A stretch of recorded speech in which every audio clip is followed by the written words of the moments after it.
them. They are the Saud family of Saudi Arabia. I'm a Saudi, you're a Saudi, he's or she's a Saudi means you belong to that family. Saudi Arabia is a dictatorship managed by a democracy. We're really talking about a core group of maybe 15 to 30 princes that are really controlling the final decision on everything. A kingdom the size of Western Europe, with a quarter of the world's known oil deposits, riches that could tip the balance of global history. But with an increasingly radical populace and a resource that won't last forever, is the sun setting on the House of Saud. It's a remarkable family in that it's held on to a fairly fragile country. They all know their survival depends upon staying together and staying in power.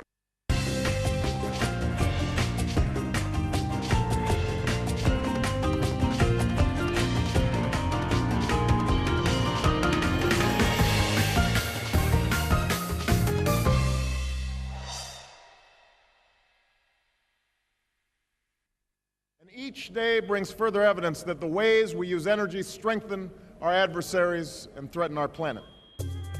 Western leaders point to Middle Eastern oil as one of the most pressing problems facing their countries. And to many, one nation is synonymous with foreign oil: Saudi Arabia. It was called the day the West woke up. The fact that 15 of the 19 terrorists on September 11, 2001 were Saudi nationals surprised some. Saudi Arabia has been a close ally of both Europe and the United States, but this seemingly worldly group of princes and kings has had a long-lasting alliance with a branch of Islam that has little fondness for the West. The Saudi royal family funded the extremists for years. I mean, we're talking about going back to the 30s, and back to independence. So these people really control the media today.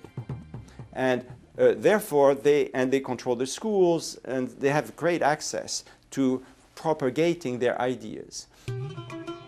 In 2005, the country crowned a new monarch, King Abdullah. He promised a new era of reforms. Our opinion inside the CIA was that Abdullah was more capable than many of the other princes. I mean, this is good news for Saudi Arabia. He's making an alliance more with the liberals in order to push the kingdom in the 21st century. A delicate balance, but some fear the fundamentalists in Saudi Arabia may turn and bite the hand that feeds them. Saudi Arabia finally woke up and said to itself, if we continue to support radical factions, extremist Wahhabi factions, we ourselves are going to collapse. The dynasty ruling Saudi Arabia traces its roots to a desert past and to a visionary tribal leader from the mid-18th century. Mohammed ibn Saud went to rule the country and the tribes of Arabia, the majority of the Arabian Peninsula. They formed an alliance where the Wahhabis or Muhammad ibn Abdul Wahhab will be in charge of religion. The Wahhabists followed the teachings of Muhammad ibn Abdul Wahhab. A Wahhab and his followers reviled other religions and especially adherents to other branches of Islam, like the Shia, who honor figures other than the original prophet, Muhammad. Abdul Wahhab felt that Islam had strayed from its true beliefs, so he wanted to go back to the original beliefs of the Quran and what had been taught by Muhammad. The Wahhabis are a very strongly missionary-oriented sect. They believe that Wahhabi Islam will save Islam. They had this fierce religious ideology, the willingness on the part of the Ikhwan, the brotherhood as they were called, to die in battle. Almost a willingness, a wish to die in battle. With the help of the puritanical Wahhabist holy warriors, the Saud clan conquered land throughout the Arabian Peninsula. In 1924, 5 generations later, Abdulaziz bin Rahman al Saud, also known as Ibn Saud, finally took over the holiest sites in Islam, Mecca and Medina. Ibn Saud is often seen as an Arabian Lawrence of Arabia, but he was better than Lawrence because he actually fought. Very tall, very big, had a lot of charisma and a lot of guts. I mean, he did a lot of, attacks in the middle of the night, completely desperate type of military attacks of other positions, which no one would have done. I mean, he was a man of great courage. He united the area's warring Bedouin tribes through both violence and intricate alliances. Talking around the campfires, the Bedouin liked to joke about Ibn Saud. They said he's got two swords, a sword of steel, the one with which he conquered, and the sword of flesh, which he used once he'd conquered, and would marry the chief daughters of the tribe that he'd conquered, and thus bring that tribe physically into the union of the Saudi family. In 1932, he proclaimed this conglomeration of tribes between the Red Sea and the Persian Gulf his family's kingdom, Saudi Arabia, the Arabia of the Sauds. This patriarch and his 45 sons would rule into the next century in partnership with his religious allies. Wahhabi clerics were given wide control of the educational and legal systems. In the early 20s, Abdullah al-Saud was able to really take the ideology of Wahhabism, and we might consider today that's the ideology of militant Islam, and to really make it into a political force in order to pull the tribes of Saudi Arabia together. And it's an Islam that we look at as abhorrent because it involves cutting people's heads off, enslaving women, and on and on and on, all the things, the popular cliches we know about. The kingdom survived, largely from revenues charged to the Muslims from around the world who make the annual pilgrimage, or Hajj, to Saudi Arabia's holy sites. He charged Muslims to make the Hajj to Mecca. They had to pay a fee to be allowed into Saudi Arabia, and that's how he lived, frugally. But then, in the midst of the Great Depression, a new source of revenue presented itself, one that would change world history. Oil had been found in nearby Iraq, Iran, and Bahrain. He was able to have the vision to know what he did not know. He knew that he did not know anything about oil, so he was not going to go look for it himself. He knew it existed, he knew he could bring a lot of money to the kingdom, so he hired the oil company of Southern California, SoCal, to look for oil, and eventually, it took them a long time, but they found oil. This precursor to today's Saudi oil behemoth, Aramco, gave the king $170,000 for the rights to drill. A drop compared to the many billions that the resource would one day produce for the royal family. This was a personal license to drill oil that Ibn Saud had granted in his lands. It was his money. And to this day, there is a sense in which the House of Saud consider the oil to be their own personal property.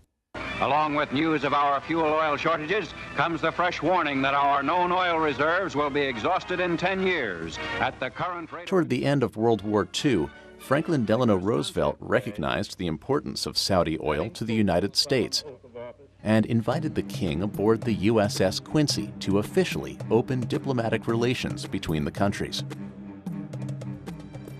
The desert monarch and the patrician from New York seemed to be so different, but Roosevelt scored points when he gave the aging warrior king his spare wheelchair. American firms have opened new fields abroad. Of these, one of the biggest and most important is Saudi Arabia. Beneath its blistering sands lies a near... With global shipping now safe again and a major customer secured, oil production resumed, and so did the flow of money. The king wanted to modernize, no small feat when his ideological partners, the Wahhabis, outlawed innovations developed after the time of Muhammad. He wanted to attain modernity for his people while keeping his society as it was in the earliest days of Islam. This is a tall order. but it's a formula that he perfected and that enabled Saudi Arabia to maintain its puritanical religion and at the same time accept modernity that has come through to this day, I believe. And I think that was it showed amazing vision on his part. Ibn Saud arranged a special demonstration of how the telephone could work. And he had it call up a distant town. And he said to one religious sheikh, well, why don't you speak on the phone and see what you can hear at the other end? And at the other end, Ibn Saud had stationed another religious sheikh. And so when the religious saw that this work of the devil could in fact be used to make their own communications easier, they changed their mind. As the battle-scarred king aged and his severe arthritis increased, his kingdom seemed poised for either great wealth or oblivion. By the early 1950s, people around the world wondered, could the new nation last longer than its charismatic founder? Who would be the next king? The system of succession in Europe, in royalty, it tends to go from father to son. And if there's no son, we name a woman and then you have a queen. It doesn't work like this in a Bedouin system. In a Bedouin system, the family gets together and tries to find out who the most important leader is. Saudi Arabia is a dictatorship managed by a democracy. In other words, the royal family works solely by consensus. And any decision in the royal family has to be okayed by everyone. With the wrong successor, the fledgling country's vast wealth could be squandered, and the kingdom could quickly return to its desert roots. The Kingdom of Saudi Arabia was propelled from a group of desert tribes to a modern nation. This happened in just a few decades at the hands of its founding king, known in the West as Ibn Saud. But in his waning years, Ibn Saud faced a problem. In the last years of his life, Ibn Saud relied very strongly on his two eldest surviving sons, Saud and Faisal. But most people who knew the two brothers knew that the second brother, Faisal, was the one who really had it in his head, the one who had the political ability. And so, before he died, Ibn Saud is said to have brought the two brothers together and asked that although one would obviously become king, that was Saud, and the younger one, Faisal, would become crown prince, they should see themselves as a partnership and should work as a team. On November 9, 1953, the warrior who established Saudi Arabia died in his son Faisal's arms. But Faisal was not the heir to the throne. I don't know why Saud was chosen over Faisal. Probably because he was more senior and had therefore more of a following in the rest of the family and was probably more of a unifier into the family.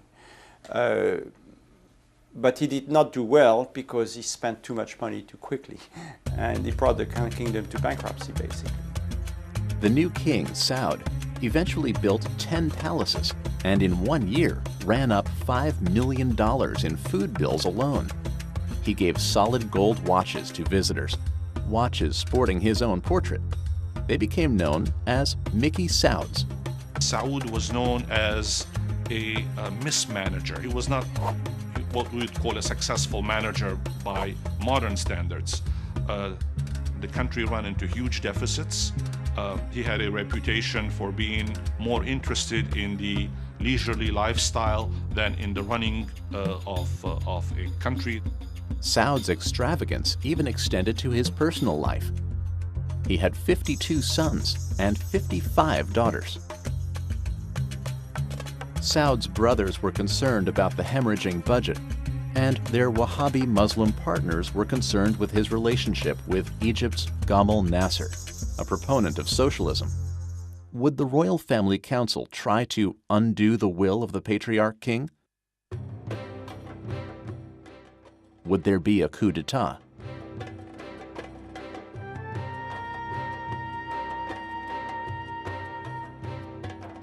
They were worried about Arab socialism, and they were worried about Nasser's connections with the Soviet Union. The Saudis are deeply religious, consider communism, generally speaking, as atheism.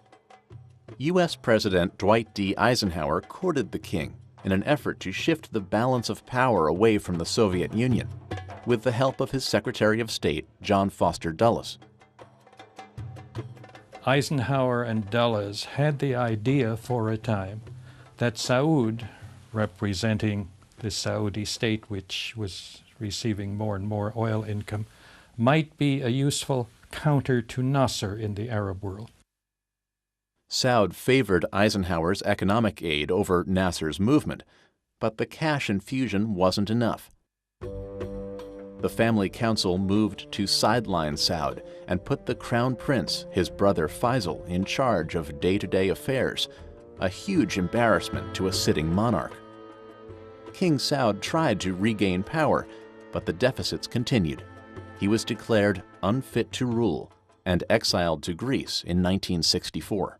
Even who the king is defined by the family. You know, you have to be very, very subtle and very careful on how you work this out if you want to maintain yourself in power. He simply was not up to running a country that was rapidly moving from the 7th century into the 20th century. The skills, the sensitivities, the sophistication, the administrative skills, he just didn't possess. He was a rather tragic figure. It was Saudi Arabia's bloodless coup. The deposed king died in 1969. King Faisal had already been the country's leader for years. President Kennedy supposedly said to Faisal, "Your Majesty, you're going to deny this, but there are slaves in your country, and I want them freed." And they were freed as a result of this meeting. Personality-wise, they were so different. Intellectually, they were so different. Saud, the last thing one would ever have said about him was that he was an intellectual. That wasn't his interest. Faisal was very well read, paid attention to all kinds of things. He was a very wise, able man. An austere figure with a surprising past. I understand that when he was a young man, he was a bit of a libertine at times. I can't say how much or just where, but that was what the stories were. In his youth, Faisal was known to live the high life, even on a humble picnic with friends. Oh, that was hysterical. That really was hysterical. And we prepared beef hot dogs and all the fixings for any picnic, and we went to the park in limousines yet.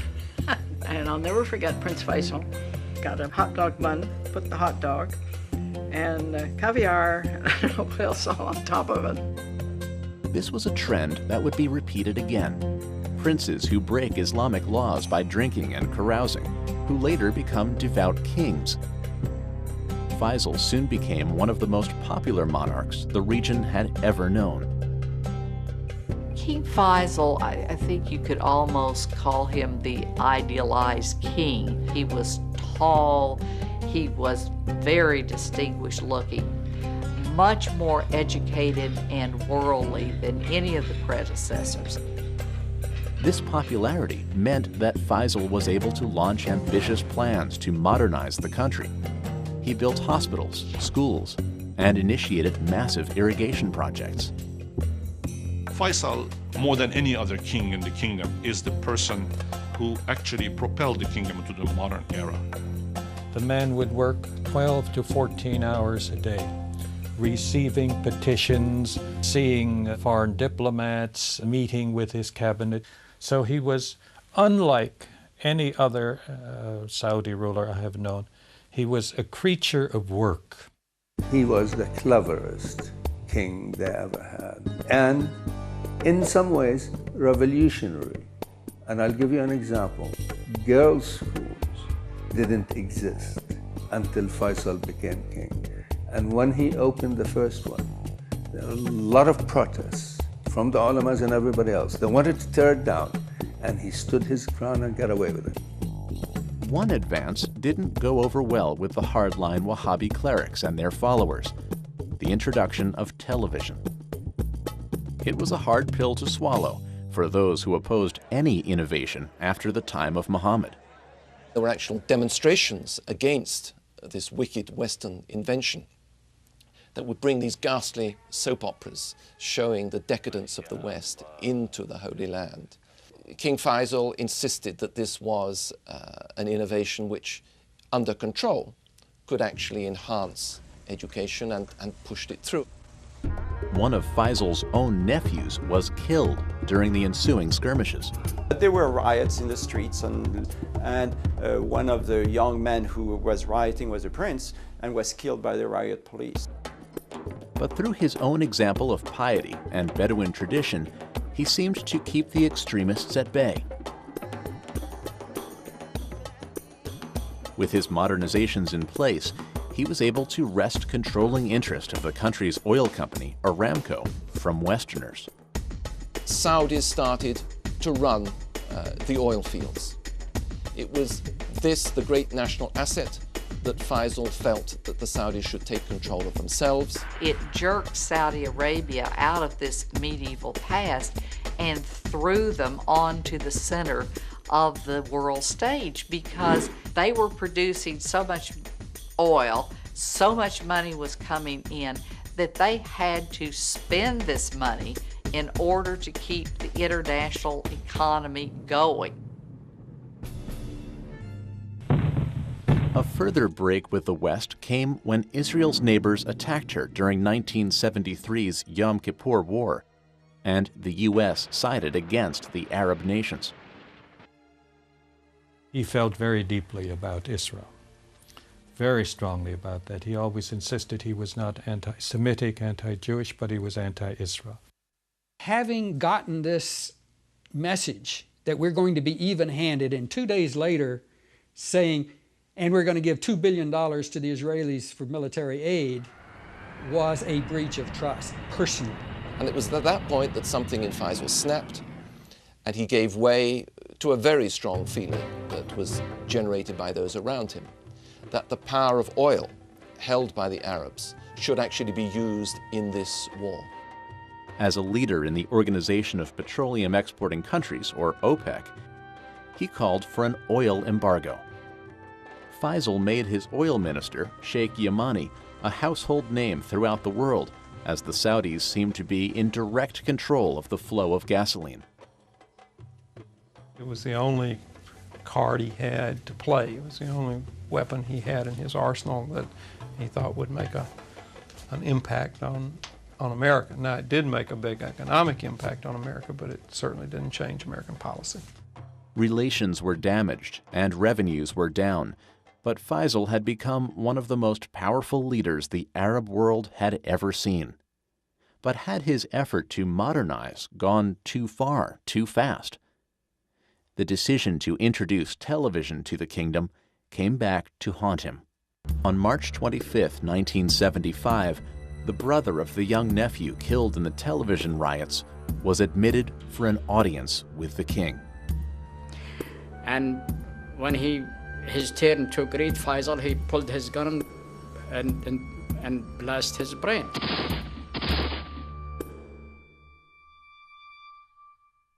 I was so horrified, I still am, to think a man of that caliber, a man of that dream, a man of that desire to make things better had to reach such a horrible ending. One could argue that because he was killed, in great part because of his belief in modernity, it really made the country realize that that's what you had to do.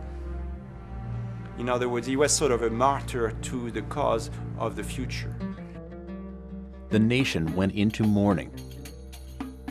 With this assassination, the question came far sooner than anyone expected.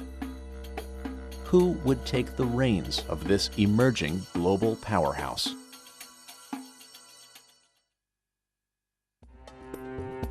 With the assassination of King Faisal, the Kingdom of Saudi Arabia suffered another crisis of leadership. The royal family quickly chose a successor, an uncontroversial and little-known prince named Khalid He became king as a sort of a compromise candidate because a lot of people thought Fahd was the de facto strongman at the time, even under King Faisal, because Fahd was sort of the main advisor to King Faisal.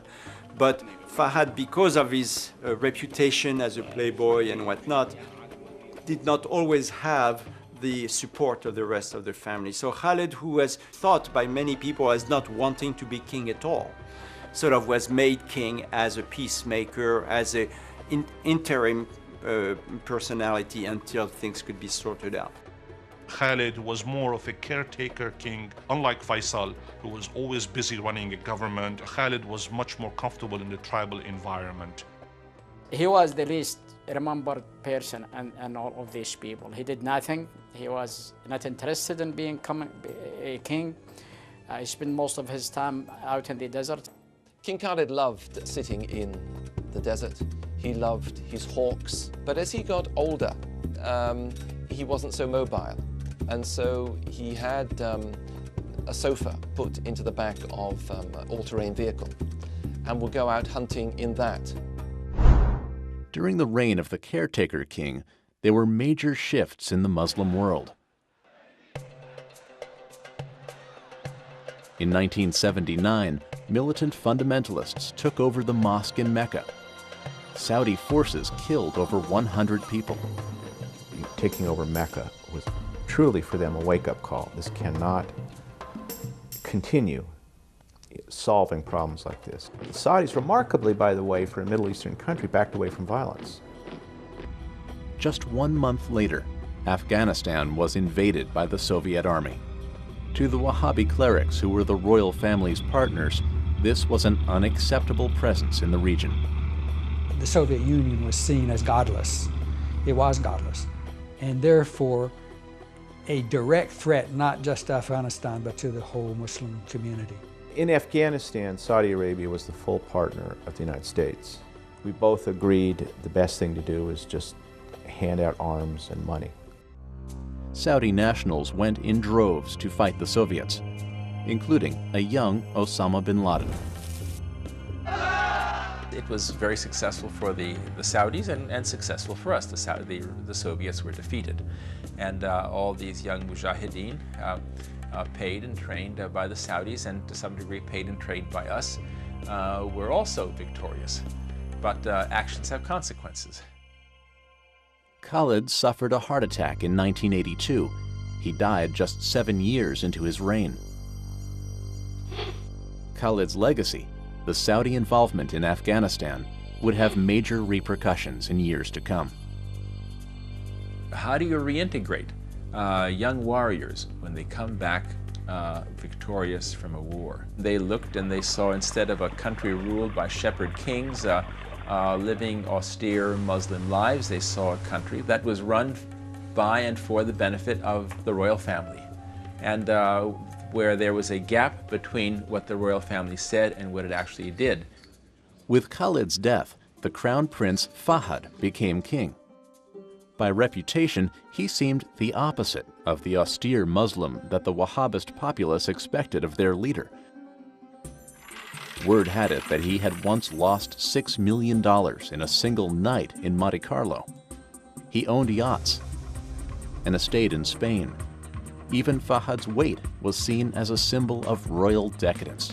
The king's weight would balloon up into, well over 200 pounds and perhaps a good deal closer to 300 pounds. And then he would go on these crash dives. But pretty soon you'd see him, and even in the flattering, concealing garments that Saudis wore, you could tell that there was a lot of king there beneath these garments. I think it added to the way people saw him as someone who was not as self-disciplined and with the same inner checks that someone like Faisal so totally had. The entire family came under scrutiny. One prince, Al-Walid bin Talal, was said to be worth nearly $20 billion before his stake in Citigroup plummeted during the bank crisis of 2008 and 2009. In one of his opulent homes, Al-Walid had 17 dining rooms, 12 elevators, and a private screening room. Hardly the Spartan life of Wahhabist Islam, which shuns anything developed past the 7th century. Rather than reining in the royal family, he more or less just let them run wild. I think Fahd really was breaking the commitment to what I might call social justice in Saudi Arabia and allowing the elites to amass great wealth. They were very much nouveau riche at the time, and all of a sudden that this big manna coming from heaven, and they were spending it like crazy. I mean, it was very much fun, and then they realized that there's a lot of drawback to that. Also, King Fahd was really seen by the religious establishment as being too wild, and so when he became king, he had to make up for that. Even as the royals reaped their percentage of the oil profits, unemployment within the kingdom soared. You had this population explosion, more and more people who were needing education and needing health services, needing housing, and needing jobs. And the Saudis just were not producing the jobs that they needed in order to keep the population, satisfied. The discontented masses, trained in madrasa schools and funded by the Saudi government, were about to add another grievance. International forces, non-Muslim soldiers, were about to be stationed on their holy soil at the invitation of the royal family. In 1990, Iraq's Saddam Hussein ordered the invasion of Kuwait. An international coalition was poised to take Kuwait back. King Fahd, fearing that his kingdom was also in Saddam's sights, agreed to station foreign troops on Saudi soil. Saudis had always had a real fear and resentment of an American military presence in Saudi Arabia for two reasons. One, they are xenophobic, and the idea of armed foreigners in the country was very disquieting to them.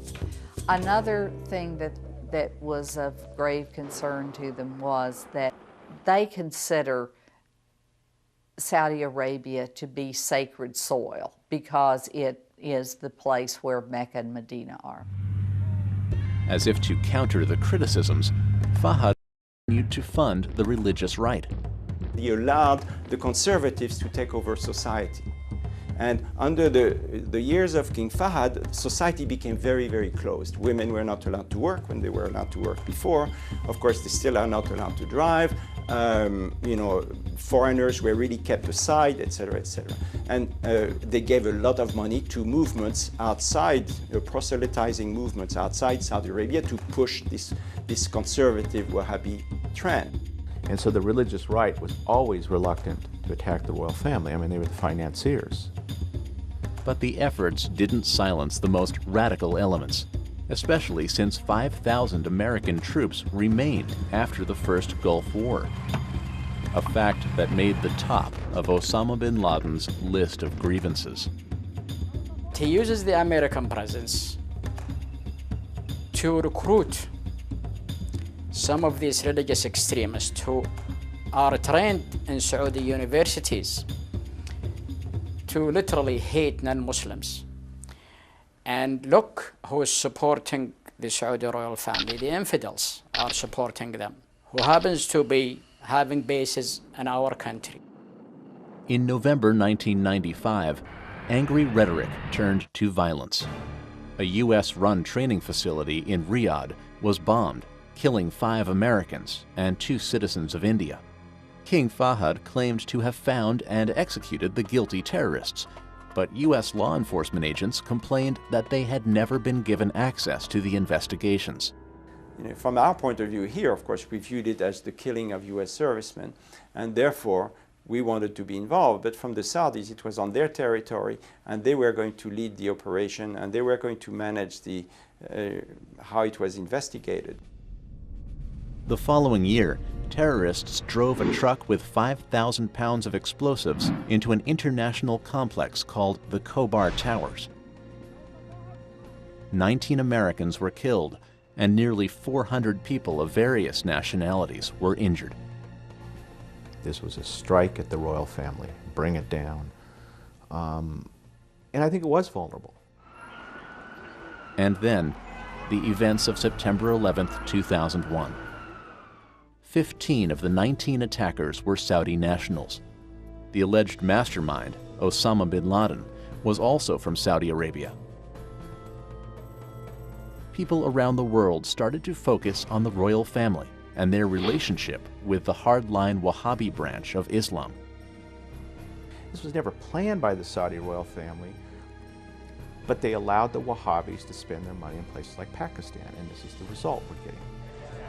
Victims' families alleged that key Saudi figures funded al-Qaeda, including Prince Sultan, the defense minister, and Prince Turki al-Faisal, the ambassador to Great Britain at the time. Although we cannot prove that high-ranking Saudi officials committed this atrocity, we know for a certainty that they were the terrorists' travel agents who delivered them well-fed, well-trained, and well-equipped to the World Trade Center that day. Most of these allegations were dropped by 2005, but damage had been done. The Saudi monarchs threatened to divest of key investments in the United States. During this period, Fahad suffered a debilitating stroke, and Crown Prince Abdullah took responsibility for day-to-day operations.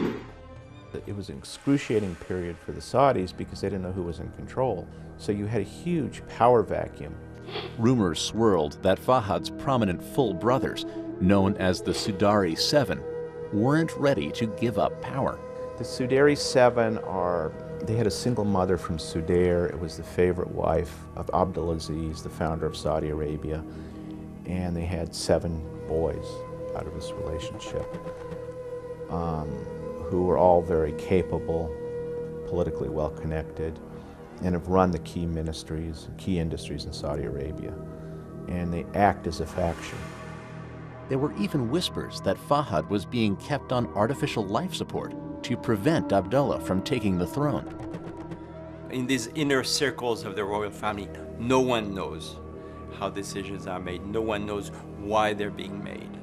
And I don't know whether it's a possibility. I don't know whether that was the fact or not. I think it's really what I would call a rumor. But of course, in the Middle East, rumor is news, you know.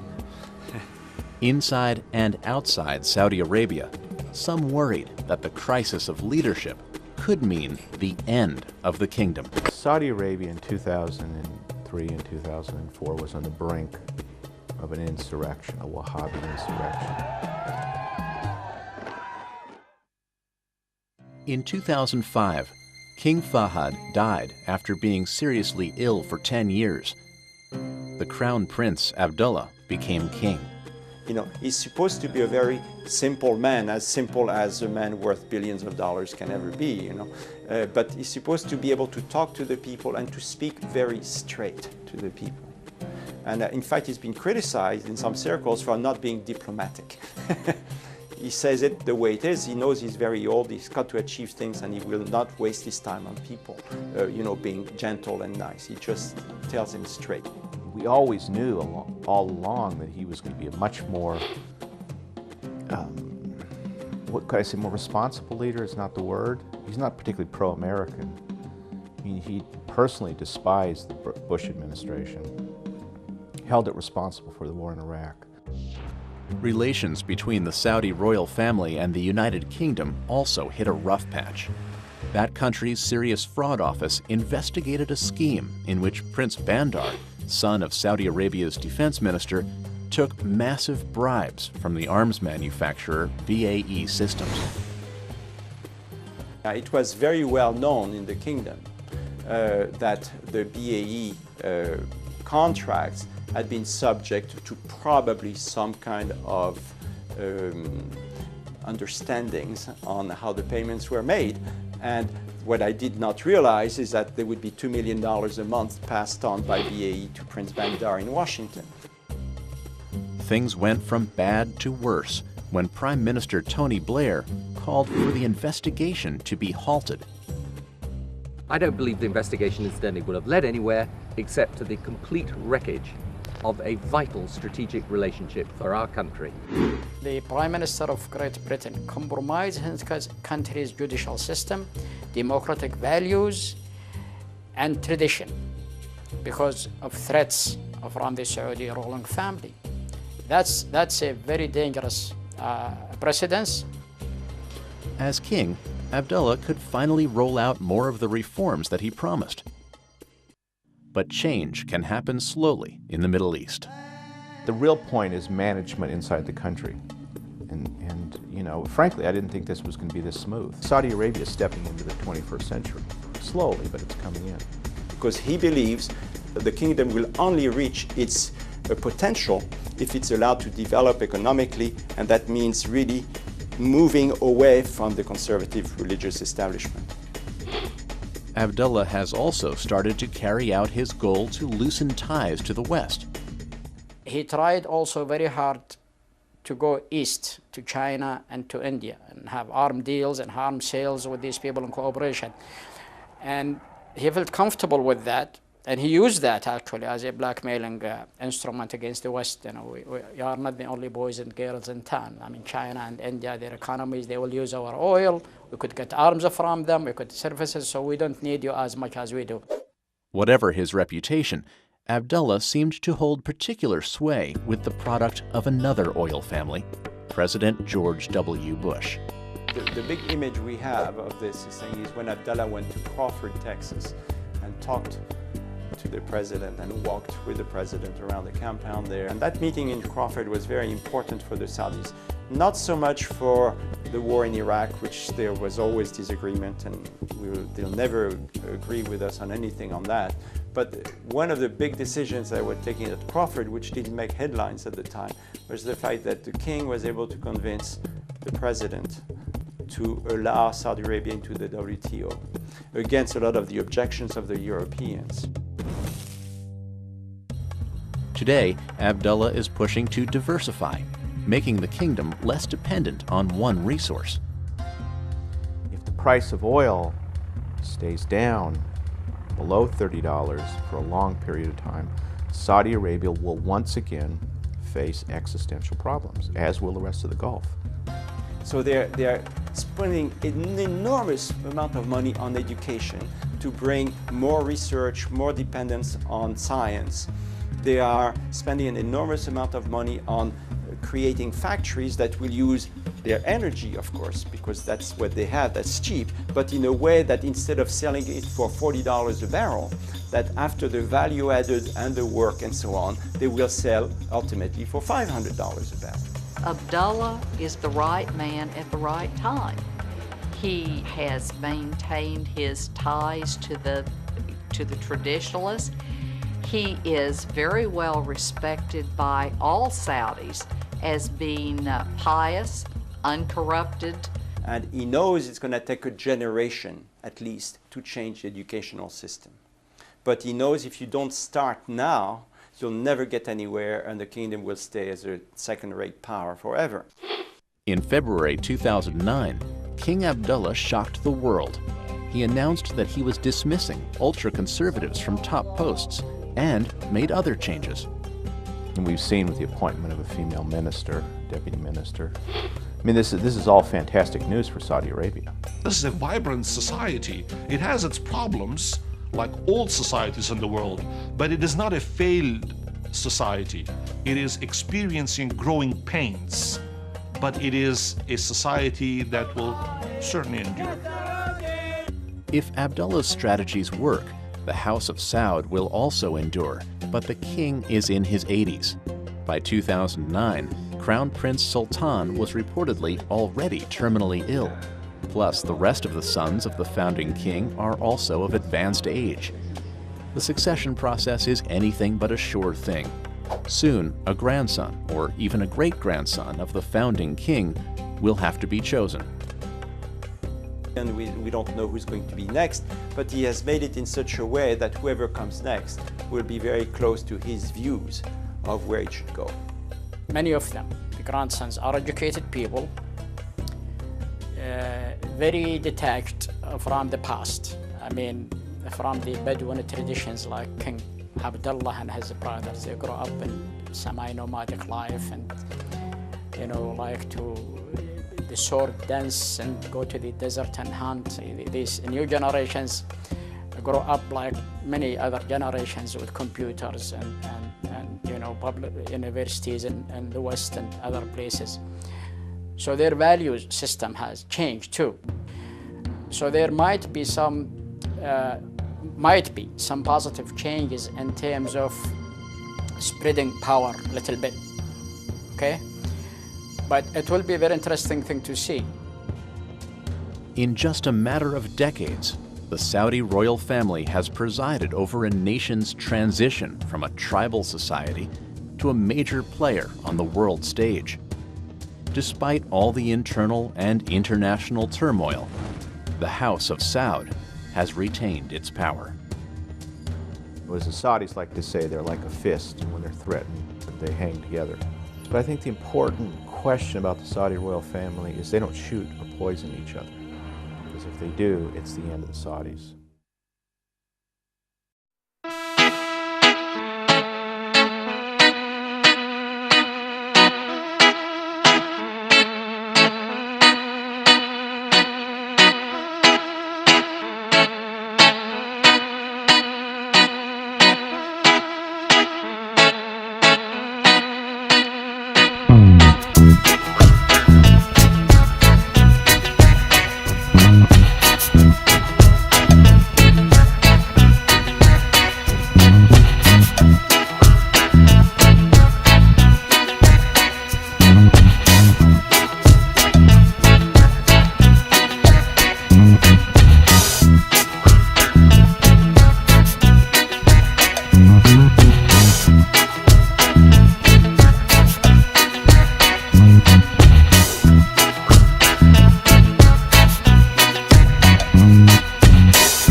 Thank you.